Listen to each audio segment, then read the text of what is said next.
Alexa, like that. stop.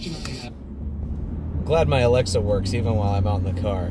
Hey, this is Sully for Anti-Social News, and I'm so tired. I'm like delirious from being tired. I can't wait till we get Steve set up with the proper editing suite that he needs there. He was using Final Cut re-up his membership, so we're gonna see if we can not Final Cut, Premiere. Who uses Final Cut? What savages use Final? No, Final Cut's a great program. But yeah, he was using Premiere, so we're gonna see if we can either put him on our Adobe thing or... Omid, I'm sorry I haven't been emailing you. I've just been very busy. Anyway, I just want to do a quick little video about Pakistan and China.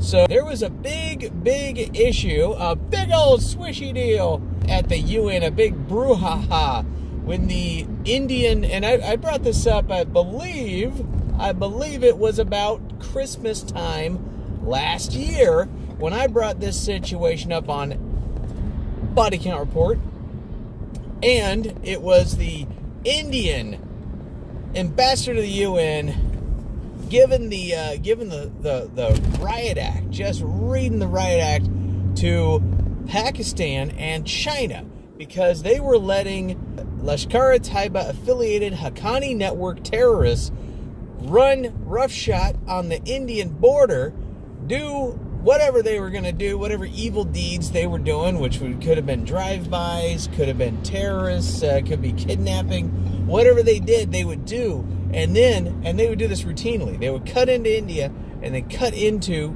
China. And then they would go into the border unimpeded, and then the Chinese military would block the way for anyone following after, which would mean the authorities wouldn't cross into China. They wouldn't be able to cross into China to get the terrorists that just did drive-bys or kidnappings in India. And China knew what was going on, but they had a rivalry about the northern border with India at the time, so they were aiding and abetting terrorist attacks from Pakistan. They knew what they were doing too, the leaders down there. And on the floor of the UN, this was brought up, and the moral that he was getting across was, A, screw you, Pakistan, for what you're doing, and China, screw you for what you're doing, but also warning you, you're doing something dangerous. Everybody who plays with the Haqqani network always gets burned. Whether you're talking United States of America, the Pakistani government, the terrorist groups themselves, doesn't matter. Anybody who sides with them always gets killed by them. So keep playing your game, China. Keep screwing with us, and you're going to get bit in the ass by these jerks. I'm really censoring myself if you couldn't tell. Last month, there was a terrorist attack. Drum roll, please. Karachi, the China embassy. That's right, China had a terror attack from the same network of terror groups that they were supporting.